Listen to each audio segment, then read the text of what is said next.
Hi guys.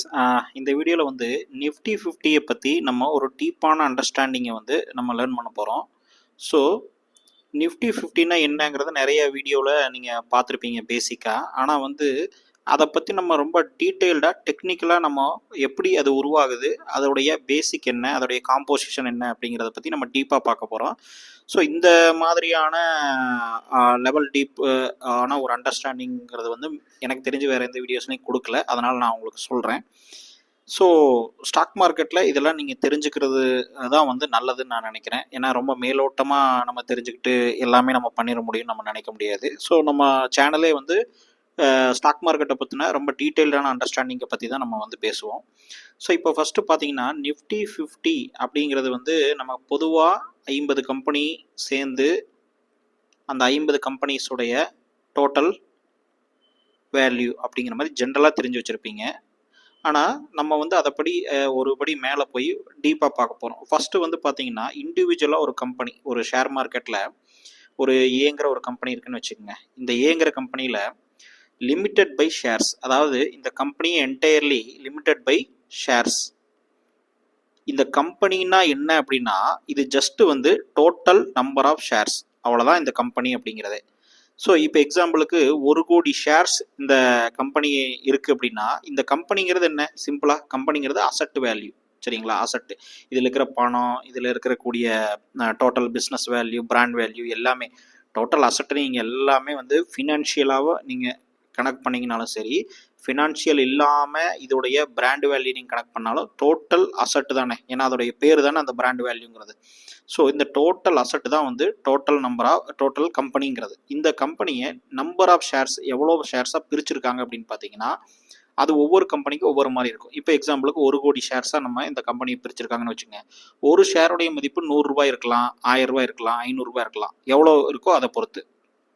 So இப்போ இந்த ஷேருடைய value increase ஆகலாம். ஆனால் பொதுவாக இப்போ நம்ம புரிஞ்சுக்க வேண்டியது என்னன்னு கேட்டிங்கன்னா, ஒரு கம்பெனி ஏங்கிற ஒரு கம்பெனி இருக்குது அப்படின்னா இந்த கம்பெனியில் ஒரு 50% ஆஃப் ஷேர்ஸ், 50%, 40% எவ்வளோ வேணா இருக்கலாம். 50% ஷேர்ஸ் வந்து ப்ரொமோட்டர்ஸ் கிட்ட இருக்கும். ப்ரொமோட்டர்ஸ், அதே மாதிரி இம்பார்ட்டண்டான investors, other investors, strategic investors இவங்கெல்லாம் இருப்பாங்க.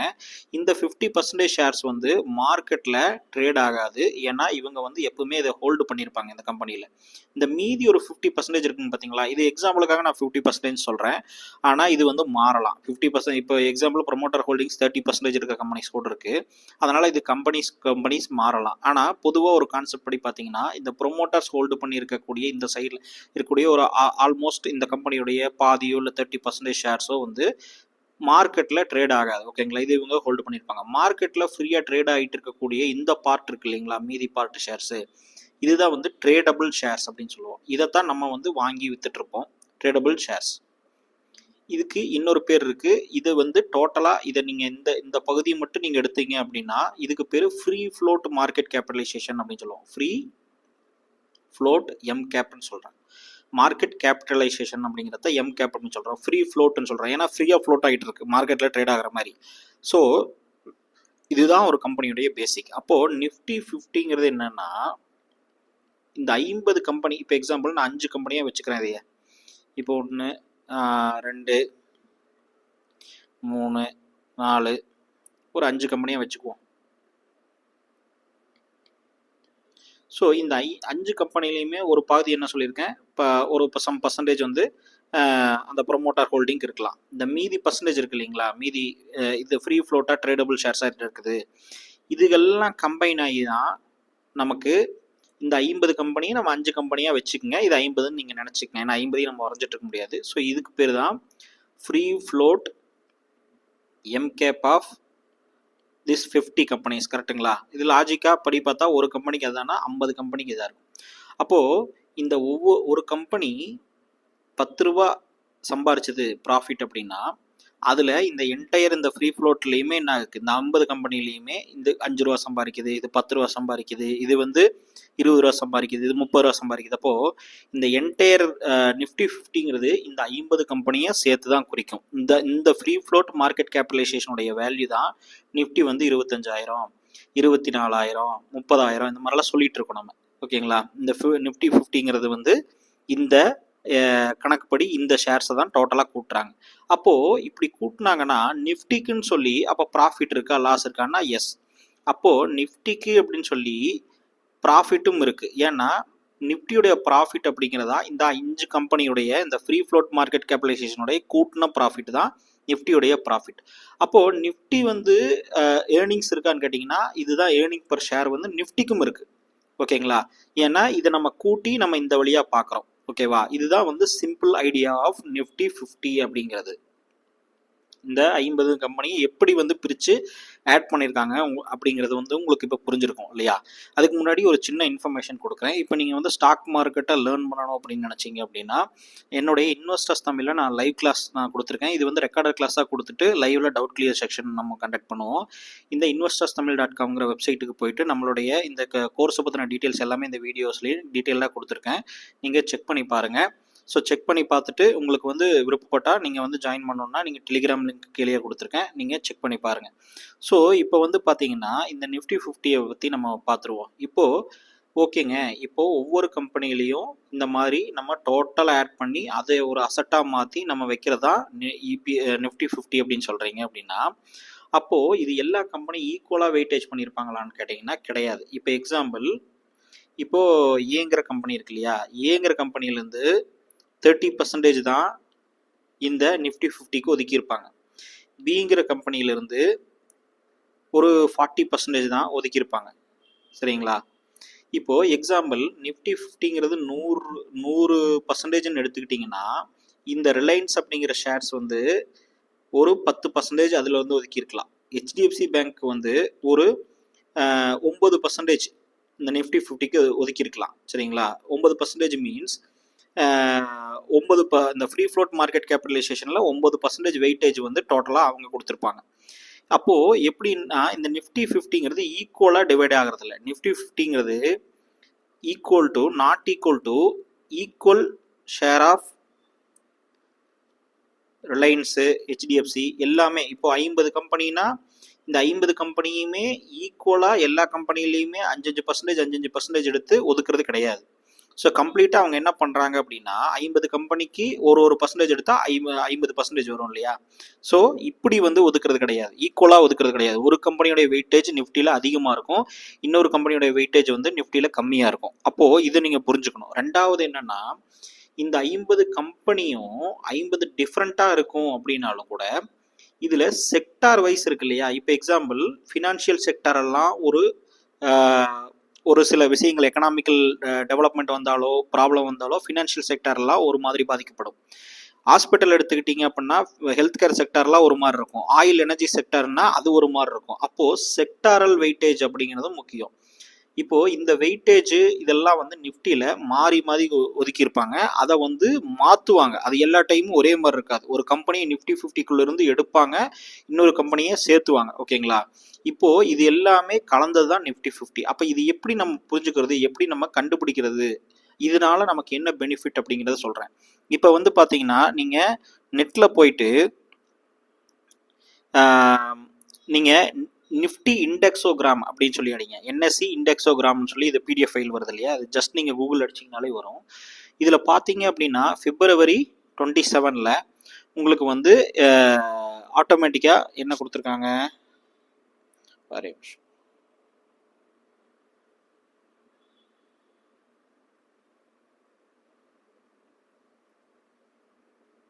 நிமிஷம் இதில் வந்து ஒர்க் ஆகாது, ரைட்? அப்போ வந்து ஓகே. ஸோ இந்த நிஃப்டி 50 மட்டும் நீங்கள் இந்த பிடிஎஃப் ஃபைலை எடுத்துக்கங்க. இந்த பிடிஎஃப் ஃபைல் கிடச்சதுன்னா இங்கே பார்த்தீங்கன்னா மெத்தடாலஜின்னு ஒன்று இருக்குது. இந்த மெத்தடாலஜியில் ஃப்ரீ ஃப்ளோட் மார்க்கெட் கேபிடலைசேஷன் நான் சொன்ன மாதிரி எல்லா ஷேர்ஸையும் எடுத்துருக்க மாட்டாங்க. ஃப்ரீ ஃப்ளோட்டாக மார்க்கெட் கேபிடலைசேஷனில் என்ன ட்ரேட் ஆகிட்டு இருக்கோ அந்த ஷேர்ஸை மட்டும்தான் எடுத்திருப்பாங்க. ப்ரொமோட்டரோடைய ஹோல்டிங்ஸை வந்து இன்க்ளூட் பண்ண மாட்டாங்க. ஓகேங்களா? இதில் 50 ஸ்டாக் இருக்குது. இப்போ லாஸ்ட்டாக இதை அரேஞ்ச் பண்ண டைம் பார்த்தீங்கன்னா February 27, 2026 இந்த டைமில். இப்போது ஒவ்வொரு தடவையும் இது புதுசாக மாறும்போது மாற்றுவாங்க. இப்போது இதில் நீங்கள் பார்க்க வேண்டியது என்னென்னா இங்கே பாருங்கள், ஹெச்டிஎஃப்சி பேங்க் நீங்கள் எடுத்துக்கிட்டிங்கன்னா டாப் கான்ஸ்டியூன்ஸ் பை வெயிட்டேஜ் அப்படின்னு சொல்லி போட்டிருக்காங்க இல்லையா? இது வந்து ஹெச்டிஎஃப்சி பேங்க்குடைய வெயிட்டேஜ் ஹெச்டிஎஃப்சி பேங்க்குடைய வெயிட்டேஜ் எடுத்துட்டிங்கன்னா 11.83% இருக்குது. டோட்டல் நிஃப்டியில் 50 கம்பெனி இருக்குது. அதில் ஹெச்டிஎஃப்சி பேங்க் வந்து 11.83% ஷேர்ஸ் வந்து நிஃப்டியில் அலோகேட் பண்ணியிருக்காங்க. இப்போது நம்ம பார்த்தீங்கன்னா எல்லாத்துக்குமே ஈக்குவலாக அலோகேட் பண்ணல அப்படிங்கிறது உங்களுக்கு தெரிஞ்சிருக்கும். For example Mahindra and Mahindra limited, Kotak Mahindra bank பார்த்தீங்கன்னா 2.6% தான் வந்து நிஃப்டியில் இருக்குது.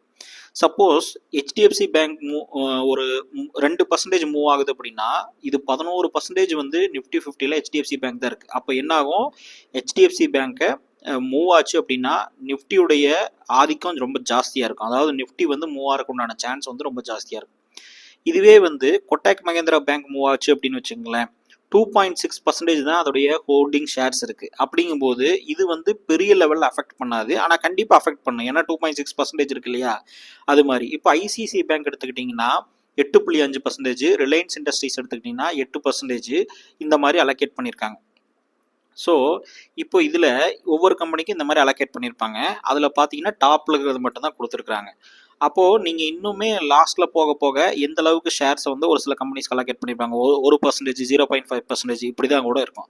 இப்போ பார்த்தீங்கன்னா இதுலேயே நீங்கள் பாருங்கள், ஹெச்டிஎஃப்சி பேங்க்கு, ஐசிஐசிஐ பேங்க்கு டாப் 10 இருக்குமா, 1 2 3 4 5 6 7 8 9 10 இருக்குது. டாப் 10 மட்டும் இங்கே காமிச்சிருக்காங்க. டாப் 10ல் பார்த்தீங்கன்னா ஹெச்டிஎஃப்சி பேங்க், ஐசிஐசிஐ பேங்க்கு, அதுக்கடுத்து Axis bank, Kotak Mahindra bank, State Bank of India எல்லாமே பேங்க், தெரியுதுங்களா. அப்போது அதனால தான் இந்த சைடில் லெஃப்ட் சைடில் பாருங்கள் ஃபினான்ஷியல் சர்வீசஸ் இருக்கு இல்லையா, இந்த ஃபினான்ஷியல் சர்வீசஸ்ங்கிறது தான் கிட்டத்தட்ட 37% வெயிட்டேஜ் இருக்குது. அப்போது ஃபினான்ஷியல் சர்வீசஸ் கம்பெனிஸ், அதாவது இந்த பேங்கிங் செக்டர் அப்படிங்கிறது வந்து பூம் ஆச்சுனாலோ இல்லை அது வந்து டேமேஜ் ஆச்சுனாலோ நிஃப்டி வந்து பயங்கரமாக பாதிக்கும். ஏன்னா அதோடைய வெயிட்டேஜுங்கிறது நத்திங் பட் இந்த காம்போசிஷன் வெயிட்டேஜ் தான். ஓகேங்களா. இப்போ நீங்கள் ஒரு 10 மாடு வச்சுருக்கீங்க அப்படின்னா அந்த 10 மாடுமே ஈக்குவலாக பால் கறக்கிறது இல்லை.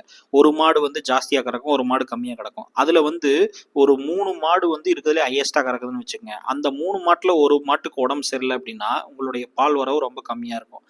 ஆனால் அந்த இப்போ 10 மாட்டில் பார்த்தீங்கன்னா ஒரு மாடு இருக்கிறதுலேயே ரொம்ப கம்மியாக கறக்கும். அந்த மாட்டுக்கு உடம்பு சரியில்லை, அதுக்கு கறக்க போகிறதில்ல அப்படின்னா உங்களுக்கு வந்து பெரிய லெவலில் பாதிப்பு இருக்காது. ஆனால் அதிகமான வெயிட்டேஜ் இருக்கக்கூடிய ஒரு விஷயம் வந்து மாறுச்சு அப்படின்னா அதோடைய அஃபெக்ஷன் வந்து ரொம்ப ஜாஸ்தியாக இருக்கும். இப்போ ஃபார் எக்ஸாம்பிள் அதனால தான் ஃபினான்ஷியல் சர்வீசஸ் செக்டார் வந்து 37% இருக்குது. காரணம் என்னென்னா இந்த கம்பெனிஸ்க்கு அதிகமாக ஒதுக்கியிருக்காங்க. ஸோ இது தெரிஞ்சுக்கிறது மூலமாக நீங்கள் ஹெச்டிஎஃப்சி பேங்க்குடைய நிலைமையோ, ஐசிஐசி பேங்க்கோட நிலைமையோ, ரிலையன்ஸுடைய ஃபண்டமெண்டலோ இது அஃபெக்ட் ஆனாலும் சரி, சார்ட்டிங் வைஸில் இது அஃபெக்ட் ஆனாலும் சரி, கண்டிப்பாக நிஃப்டி வந்து அஃபெக்ட் ஆகும். ஃபார் எக்ஸாம்பிள் ஹெச்டிஎஃப்சி பேங்க்கும் ஐசிஐசிஐ பேங்க்கும் தான் ஹையஸ்ட் வெயிட்டேஜ் இருக்குது. இது ரெண்டுமே மார்க்கெட்டில் வந்து மூவ்மெண்ட் எப்படி போகுதோ அது மாதிரி நிஃப்டி வந்து அதிகபட்சமாக அந்த பாயிண்ட்டுக்கு தான் மூவ் ஆகிறதுக்கு வாய்ப்பு இருக்குது. அதே மாதிரி இப்போ நான் சொன்ன மாதிரி நிஃப்டிக்கு கூட பிஇ ரேஷியோ இருக்குது. அதாவது அது எவ்வளோ சம்பாதிக்குதோ, நிஃப்டியோட சம்பாதிப்பு என்ன, அந்த 50 கம்பெனியில் இவ்வளோ % தான் வெயிட்டேஜ் கொடுத்துருக்குறாங்க. ஆனாலும் அதுக்கேற்ற அந்த ப்ராஃபிட்டபிலிட்டி இருக்கு இல்லையா, ஸோ ஒரு ஷேருக்கு எவ்வளோ ரூபாய் சம்பாதிக்குது அப்படிங்கிறது. அப்படி பார்த்தீங்கன்னா நிஃப்டியோடைய பிஇ ரேஷியோ கூட 22 டைம்ஸ் இருக்குது. அதாவது வந்து ஏர்னிங்ஸ் எவ்வளவோ அதை விட 22 டைம்ஸ் வந்து நிஃப்டியோட ப்ரைஸ் ட்ரேட் ஆகிட்டு இருக்கு. ஸோ ஒவ்வொரு கம்பெனியுமே 10 ரூபா சம்பாரிச்சதுன்னா அது 100 ரூபா மார்க்கெட்டில் ப்ரைஸ் ட்ரேட் ஆகிட்டு இருக்குன்னா அப்போ நம்ம என்ன பண்ணுவோம், 10 ரூபா சம்பாதிக்கிற ஒரு கம்பெனி 100 ரூபா ட்ரேட் ஆகிட்டு இருக்கு அப்படின்னா ஆட்டோமேட்டிக்காக 1:10 ரேஷியோவில் வருது இல்லையா, அப்போது 10 பிஇ ரேஷியோ அப்படின்னு நம்ம சொல்லுவோம். ஸோ இதே மாதிரி நிஃப்டி எவ்வளோ சம்பாதிக்குதோ அதோடைய ப்ரைஸ் இப்போ 24,000 25,000 நிஃப்டி எவ்வளோ இருக்குதோ அதை பொறுத்து என்ன ஆகும், அது 22 பிஇ ரேஷியோன்னு இருக்குது. இந்த 22 பிஇ ரேஷியோ அப்படிங்கிறத நீங்கள் நோட் பண்ணிக்கோங்க. அப்போது நீங்கள் இனிமேல் நிஃப்டியை வேல்யூஷன் பண்ணணும்னா நிஃப்டியில் இருக்கக்கூடிய அந்த பிஇ ரேஷியோ இருக்கு இல்லையா, அதை நீங்கள் செக் பண்ணணும். அது ஹிஸ்டாரிக்கலாக எவ்வளோ இருந்தது, எவ்வளோ வரைக்கும் போயிருக்குது அப்படிங்கிறத செக் பண்ணணும். இந்த 22ங்கிறது ஹை தான், சரிங்களா, ஹிஸ்டாரிக்கலாக ஹையில் தான் இருக்குது. ஸோ இதை வந்து நீங்கள் புரிஞ்சுக்கிறது மூலமாக நீங்கள் வந்து நிஃப்டியை வந்து ஒரு கிளியராக அண்டர்ஸ்டாண்ட் பண்ண முடியும். இப்படி தான் நிஃப்டி வந்து ஒர்க் ஆகுது. இதில் பார்த்தீங்கன்னா நிஃப்டியுடைய பிஇ ரேஷியோ இருக்கு இல்லையா, நிஃப்டியுடைய பிஇ ரேஷியோங்கிறது வந்து இப்போது நிஃப்டிங்கிறது 10 ரூபா சம்பாதிக்குதுன்னு வச்சுக்கோங்க, 10 ரூபா ஏர்னிங்ஸ் நெட் ப்ராஃபிட் பண்ணுது அப்படின்னு வச்சுக்கோங்க. நிஃப்டி வந்து 100 ரூபாய்க்கு ட்ரேட் ஆகுது அப்படின்னா இந்த டிஃப்ரென்ஸ் பார்த்தீங்கன்னா மார்க்கெட்டில் ட்ரேட் ஆகிட்டு இருக்கிற ப்ரைஸ், மார்க்கெட்டில் ட்ரேட் ஆகிட்டு இருக்கிற ப்ரைஸ் எவ்வளோ ரூபா அப்படின்னா, ஸோ 10 டைம்ஸ் ட்ரேட் ஆகுது. அப்போது 10 PE ratio, price to earnings ratio, இதுதான் வந்து பிஇ ரேஷியோ அப்படின்னு சொல்கிறோம். அப்போது எப்படி ஒரு இண்டிவிஜுவல் கம்பெனி 10 ரூபா சம்பாரிச்சா 100 ரூபாய்க்கு ட்ரேட் ஆகிட்டு இருக்கோ, அதே மாதிரி நிஃப்டிக்கு இருக்குது. அப்போது நிஃப்டிங்கிறது என்ன, அந்த 50 கம்பெனி டிஃப்ரெண்ட் வெயிட்டேஜில் அலோகேட் பண்ணியிருந்தாலும் ஒரு ஷேருக்கு எவ்வளோன்னு தான் நம்ம பார்க்குறோம். அதனால் வந்து இங்கே வெயிட்டேஜ் பிரச்சனை இல்லை. ஒரு ஷேருக்கு 10 ரூபா சம்பாதிக்குது அப்படின்னா, 10 ரூபா ஏர்னிங்ஸ் அப்படின்னா, அது 100 ஷேரோ 5 ஷேரோ 10 ஷேரோ எவ்வளோ வெயிட்டேஜ் இருந்தாலும் சேம் தான் வரும். அப்போது நிஃப்டி 50ங்கிறது 22 பிஇ ரேஷியோ இப்போ ட்ரேட் ஆகிட்டு இருக்கு அப்படின்னா, வேல்யூஷன் படி இது வந்து 10 ரூபா சம்பாரிச்சா 220 ரூபா ட்ரேட் ஆகிட்டு இருக்குன்னு நான் நினைக்கிறேன். ஏன்னா அப்போ தான் வந்து 22 டைம் வந்து இதாகிட்டு இருக்கு. ஸோ இந்த பிஇ ரேஷியோ, இந்த 22 பிஇ ரேஷியோ அப்படிங்கிறது வந்து ஹிஸ்டாரிக்கலி ஹையா லோவா அதை நீங்கள் செக் பண்ணணும். அதை செக் பண்ணுறது மூலமாக பிஇ ரேஷியோ இன்க்ரீஸ் ஆகும் டிக்ரீஸ் ஆகும். அப்போது பிஇ ரேஷியோ எப்போ லோவில் வருதோ அப்போ நீங்கள் வாங்கினீங்கன்னா உங்களுக்கு வந்து அதிகமாக பணம் சம்பாதிக்கிற கம்பெனியை கம்மியாக கொடுத்து வாங்குற மாதிரி. அப்போ என்டையர் நிஃப்டிவே நீங்கள் வந்து பிஇ ரேஷியோ கம்மியாக இருக்கும்போது வாங்கினீங்கன்னா அதிகமாக சம்பாதிக்கக்கூடிய டைமை நீங்கள் கம்மியான விலை கொடுத்து வாங்குற மாதிரி. ஸோ இது வந்து இதை பற்றி இன்னொரு வீடியோவில் நான் டீட்டெயிலாக சொல்கிறேன். ஆனால் இந்த பிஇ ரேஷியோவில் நீங்கள் பார்க்க வேண்டியது இதுதான், நிஃப்டி 50க்கும் பிஇ ரேஷியோங்கிறது இருக்குது அப்படிங்கிறது. அதே மாதிரி நிஃப்டி 50ங்கிறது வந்து ஒரு காம்போசிஷன் அப்படிங்கிறதையும் நீங்கள் புரிஞ்சுக்கலாம். ஸோ இது மூலமாக உங்களுக்கு ஒரு நல்ல நாலேஜ் கிடைச்சிருக்குன்னு நான் நினைக்கிறேன். ஸோ நெக்ஸ்ட் வீடியோவில் இது மாதிரி இன்னுமே டீப்பான விஷயங்களை நான் எக்ஸ்பிளைன் பண்ணுறேன். ஸோ நம்மளுடைய டெலிகிராம் சேனல் கூட இருக்குது. அதோடைய இந்த வீடியோ டிஸ்கிரிப்ஷன்லையும் லிங்க்லையும் நான் கொடுத்துருக்குறேன், கமெண்ட் செக்ஷன்லையும். நீங்கள் அதில் ஜாயின் பண்ணிக்கோங்க. உங்களுக்கு முக்கியமான இன்ஃபர்மேஷன்ஸ் எல்லாம் அதில் வரும்.